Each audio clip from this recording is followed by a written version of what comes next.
नमस्कार दोस्तों, मैं हूं डॉक्टर सर्वजीत सिंह। बात करेंगे उपराष्ट्रपति चुनाव की। उपराष्ट्रपति की चुनाव की बात इसलिए कर रहे हैं क्योंकि इसकी तिथि की घोषणा पहले ही की जा चुकी थी।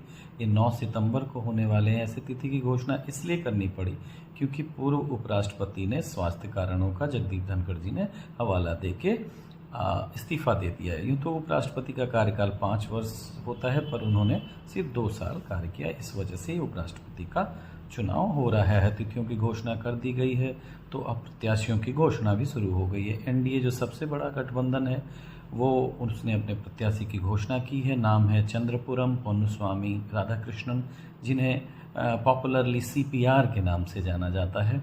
तो ये चुनाव आयोग ही इसको कराता है, इस इलेक्शन को भी। और उपराष्ट्रपति के लिए जो उम्मीदवार की योग्यता होती है, वो वही योग्यता होती है जो राज्यसभा के सदस्य की होती है। इसमें वोटिंग होती है, हर वोट का एक अधिकार होता है हर आदमी का।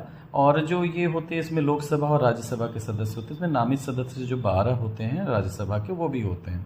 तो ऐसा लग रहा है कि ये इस गठबंधन से समर्थित उम्मीदवार की जीत लगभग तय है। तो इस उम्मीदवार के बारे में जानना चाहिए हमें।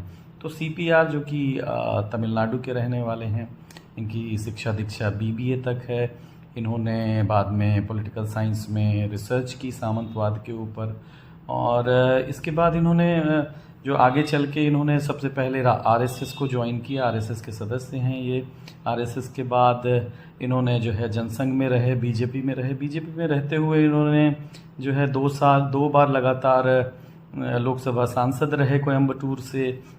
इसके अलावा ये तमिलनाडु के बीजेपी अध्यक्ष भी रहे। बीजेपी अध्यक्ष के रूप में ये बहुत चर्चित रहे। इन्होंने करीब 19,000 किलोमीटर की यात्रा की, करीब 93 दिनों की रथ यात्रा की, जिसमें इन्होंने टेररिज्म, छुआछूत, नारकोटिक्स, नदियों को जोड़ने आदि की तथा यूसीसी जैसे जो विषय हैं उसको भी उठाया।